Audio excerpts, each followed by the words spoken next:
हैं कि काफ़ी ज़्यादा दबाव दिखाई दे रहा है। करीब 500 पॉइंट के आसपास सेंसेक्स में गिरावट है और 150 पॉइंट के आसपास निफ्टी में हमने देखा है आज दिन की शुरुआत ही खराब हुई, उसके बाद गिरते चले गए बाजार। एक लेवल को सपोर्ट करने की कोशिश हो रही थी लेकिन वो हुई नहीं। 17,800 के नीचे निफ्टी अब है। बैंक निफ्टी भी दबाव में है। कुछ बड़े स्टॉक्स जो प्रेशर क्रिएट कर रहे हैं वो है Tata Motors, Tech Mahindra, HCL Tech. तो ये वो कंपनियां हैं जो चल रही थी पिछले कुछ समय से, आज वो बाजार पर दबाव बना रही हैं। कॉर्पोरेट करेक्शन में आज हम बात करने वाले हैं सफायर फूड इंडिया के मैनेजमेंट से। आज शेयर की लिस्टिंग हुई है और ज़ोरदार लिस्टिंग हुई है और हमारे साथ जुड़ रहे हैं कंपनी के डायरेक्टर संजय पुरोहित और CFO विजय जैन। साथ ही शेयर पर हम फंडामेंटल राय भी आपको देंगे। आप दोनों का ही स्वागत है। इससे पहले कि हम चर्चा शुरू करें, एक आइडिया दे देते हैं अपने दर्शकों को कि सफायर फूड इंडिया करती क्या है। जो पिज़्ज़ा आप खाते हैं उसकी सबसे बड़ी पिज़्ज़ा हट और KFC, ये जो बड़े ब्रांड्स हैं, टाको बेल, इन सब की जो रेस्टोरेंट्स इंडिया में चलते हैं वो सफायर फूड इंडिया चलाती है। भारत के अलावा मालदीव्स और श्रीलंका में भी इनका कारोबार है। 231 पिज़्ज़ा हट यहाँ पर भारत में और 204 KFC के रेस्टोरेंट्स देश में चलते हैं। तो जो बड़े फास्ट फूड रेस्टोरेंट्स के ब्रांड हैं वो सफायर फूड्स चलाती है। आप दोनों का ही स्वागत है संजय जी और विजय जी कार्यक्रम में। सबसे पहले तो मैं बहुत बहुत बधाई देना चाहता हूं आपको। हमने देखा 14% प्रीमियम के साथ आज लिस्ट हुई है। उम्मीद है कि जो आपकी कंपनी के निवेशक हैं उन्हें ये फ़ायदा आगे भी मिलता रहेगा। पहले तो मैं हमारे सब इन्वेस्टर्स, हमारे सब शेयर होल्डर्स जिन्होंने IPO में पार्टिसिपेट किया है, मैं तहे दिल से मैं धन्यवाद देना चाहता हूँ। Thank you very very much. हम जानते हैं कि पहले से ही हमारी जो रिस्पॉन्सिबिलिटी है वो हम उस रिस्पॉन्सिबिलिटी को हम पकड़ के रखते हैं। अब जब पब्लिक लिस्टेड कंपनी बन गए तो हमारी रिस्पॉन्सिबिलिटीज और भी बढ़ जाएगी। मैं हर रोज खुद को मैं ये कहता हूँ और टीम को कहता हूँ, वो शेयर प्राइस मत देखिएगा। हम अगर फोकस करेंगे, पहले तो हमारे कस्टमर्स जो आते हैं हमारे रेस्टोरेंट्स में, उनको कैसे अच्छा खाना मिले, अच्छा एक्सपीरियंस मिले, वैल्यू से मिले, ये अगर हम फोकस करेंगे फाइनेंशियल गोल्स ऑटोमेटिकली आ जाएगा। दूसरी चीज़, हम एग्जीक्यूशन के ऊपर फोकस करते हैं तो हमारी जो बैक एंड कैपेबिलिटीज़ है उसको अगर हम वहाँ पे हम जो हमारे ऑब्जेक्टिव्स है उसके ऊपर अगर हम फोकस करेंगे तो कस्टमर सर्विस ऑटोमेटिकली अच्छा हो जाएगा। और फाइनली सफायर फूड्स हम एक ऑर्गेनाइजेशन जिसका कल्चर थोड़ा सा अलग है, थोड़ा सा हटके है, थोड़ा सा मैं कहता हूँ हर एक सफायर फूड्स के एम्प्लॉय में वो ओनरशिप माइंडसेट है। वो अगर उस ओनरशिप माइंडसेट से अगर हम काम करेंगे तो ऑटोमेटिकली कस्टमर्स खुश हो जाएंगे, फाइनेंशियल गोल्स हम मीट करेंगे तो हमारे इन्वेस्टर्स भी खुश होंगे। बिल्कुल, तो इन्वेस्टर्स के बारे में तो आपने काफ़ी कुछ सोचा ही हुआ है। विजय, आपको चर्चा में शामिल करेंगे। टियर 1, टियर 2 शहरों के अलावा जो अंतर्राष्ट्रीय लेवल पर आप लोगों के जो रेस्टोरेंट्स हैं वो काफ़ी अच्छे चल रहे हैं, और कितने रेस्टोरेंट्स खोलने का प्लान है, आगे की क्या योजनाएं हैं अब? Now that we are comfortable with business model, हमारी प्रॉफिटेबिलिटी काफ़ी अच्छी हो गई है ओवर लास्ट 18 मंथ्स। तो हमारा एक्सपांशन पेस भी बढ़ चुका है। लास्ट ईयर H2 में हमने 27 स्टोर्स खोले। इस ईयर ऑलरेडी H1 के अंदर 46 स्टोर्स ओपन किए। उसमें Q2 में हमने 32 स्टोर्स ओपन किए। सो ये दर्शाता है कि हमारा confidence in format has increased और हमारा काफ़ी कंफर्ट है in terms of profitability, and हमारा स्टोर एक्सपांशन प्लान्स काफ़ी एग्रेसिव है आगे बढ़ते हुए। On second front, even inorganic growth की बात करेंगे, सो हम एक्टिवली देखेंगे इंडिया के बाहर for brands which are complementary, scalable QSR brands, और हमारे पास में कैपिटल है ये एक्सपांशन के लिए। कुछ महीनों पहले प्राइवेट प्लेसमेंट राउंड हुआ था जिसमें हमने 474 करोड़ रेस किया था। So both KFC Pizza Hut expansion के लिए as well as inorganic growth के लिए काफ़ी स्ट्रॉन्ग बैलेंस शीट है, एंड कंपनी EBITDA प्रॉफिटेबल है, तो इंटरनल अक्रूवल्स भी है।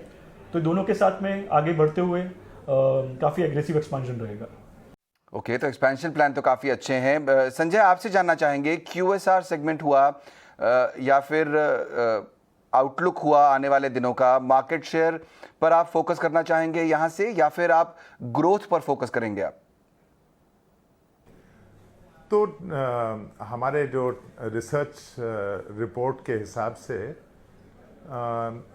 एक्चुअली अब 18 महीने में कोविड के बाद एक अनऑर्गेनाइज फूड सेक्टर से ऑर्गेनाइज फूड सेक्टर में काफ़ी सारा एक्सेलरेटेड एक्सपेंशन हो रहा है।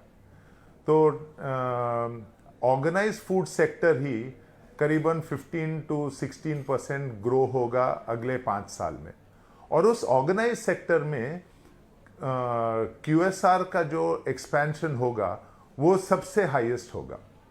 तो ये क्यों हो रहा है? क्योंकि और ब्रांड्स आ रहे हैं, ब्रांड्स एडवर्टाइज करते हैं, तो रेलेवेंस बढ़ जाता है, कंज्यूमर रेलेवेंस बढ़ जाता है।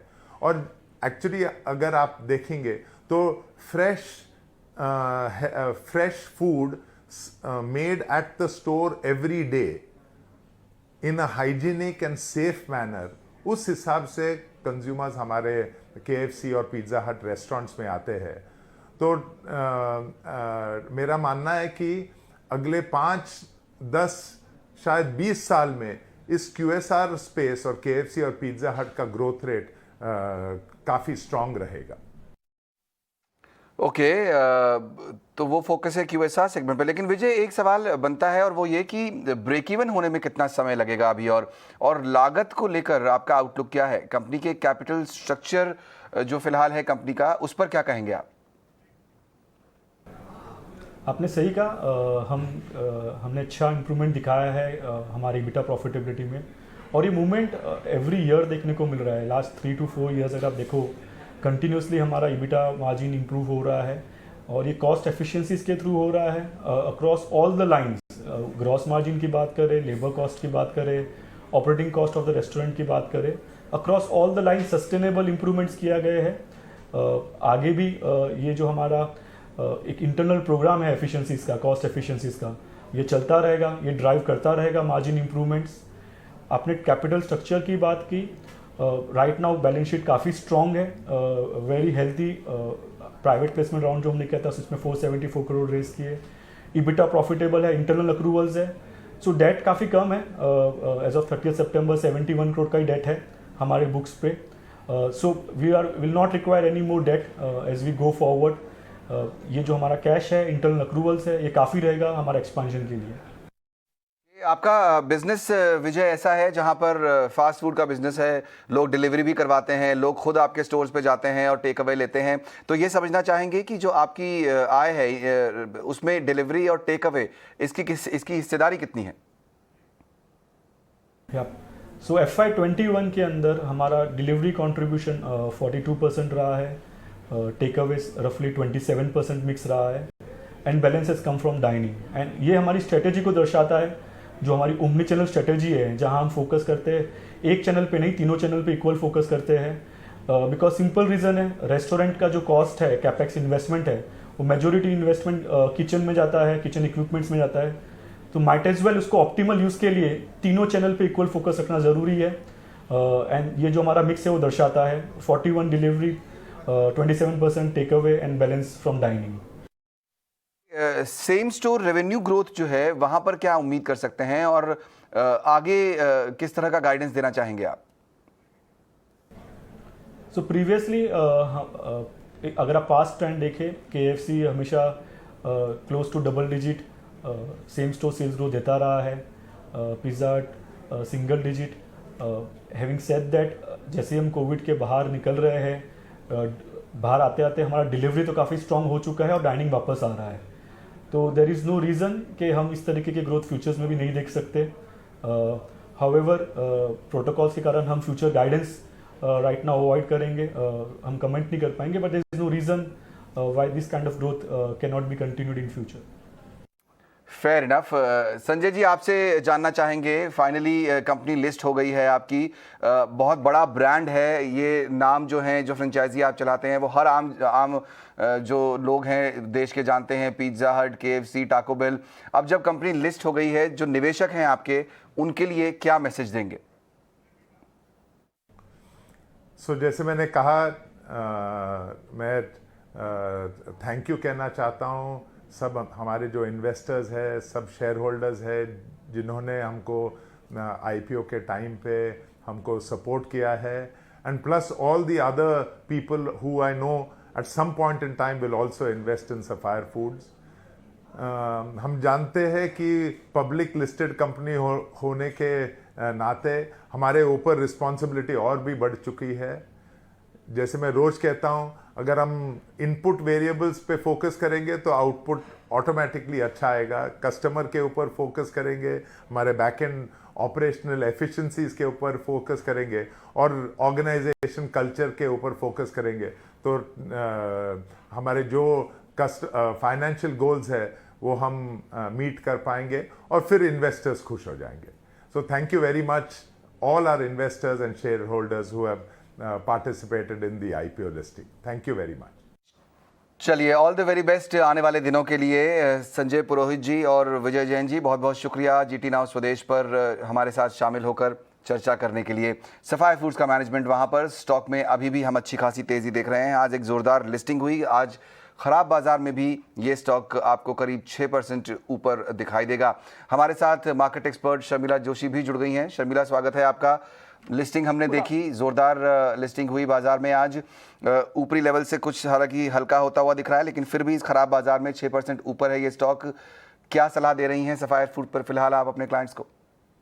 आई थिंक होल्ड कर सकते हैं, खास करके जो उनको हम गिनती में नहीं लेंगे जो सिर्फ लिस्टिंग गेन्स के लिए आईपीओ में पैसे लगाते, लेकिन जिन्होंने ये सोच के लगाया है कि एक QSR स्पेस में कंपनी है, और हमने देखा ही है कि जो कंपनीज जिन ट्रैक रिकॉर्ड जो ऑलरेडी QSR स्पेस में लिस्टेड है, whether it is Westlife development और whether it is Jubilant Foods, उनको किस तरह के वैल्यूएशंस मिलते हैं, और उसको ध्यान में रखते हुए ऐसे लगता है कि इनका आईपीओ काफी चीप तो नहीं कहेंगे लेकिन डिसेंट वैल्यूएशंस पे आया। And their presence in both Sri Lanka, India, as well as the franchises that they have, whether it is KFC, Yum Foods, Taco Bell, सबके प्रोस्पेक्ट्स काफी अच्छे लगते हैं। तो इन सब चीजों को ध्यान में रखते हुए, also the changing diaspora etcetera, इन सब चीजों को ध्यान में रखते हुए ये जरूर इसको होल्ड कर सकते हैं। ओके, होल्ड करने की सलाह यहाँ पर। बहुत बहुत शुक्रिया शर्मिला, कार्यक्रम में शामिल होकर अपना व्यू देने के लिए। तो सफायर फूड्स ज़ोरदार लिस्टिंग और उसके बाद एक्सपर्ट्स की सलाह यहाँ पर कि फ़िलहाल इसको होल्ड किया जा सकता है इस स्टॉक को। चलिए, आज की सबसे बड़ी लिस्टिंग की भी बात कर लेते हैं। पेटीएम का आईपीओ आज लिस्ट हुआ और 18,300 करोड़ की ये लिस्टिंग देश की सबसे बड़ी लिस्टिंग शामिल हुई साबित हुई। और इसके अलावा हमने देखा कि हालांकि लिस्टिंग ख़राब हुई, करीब 8 से 9% नीचे लिस्ट हुआ। उसके बाद शेयर में काफ़ी ज़्यादा गिरावट हमने आते हुए देखी, लेकिन मैनेजमेंट जाहिर तौर पर लिस्ट होने के बाद काफ़ी खुश। इसी मौके पर बीएसई से कंपनी के सीईओ और मैनेजिंग डायरेक्टर विजय शेखर शर्मा ने यह उम्मीद जताई है कि पेटीएम की लिस्टिंग और इसकी सफलता आने वाले दिनों में दूसरे एंटरप्रेन्योर्स को भी प्रेरणा दे सकती है। Today is the day when I believe India raises up to another milestone, when not just a government of India enterprise or a large corporate conglomerate enterprise can proudly say that we could list, we could bring it to stock exchange, and we could build probably one of the largest IPO in the country. Today is the day when that happens, ladies and gentlemen. Today is the day when that happens.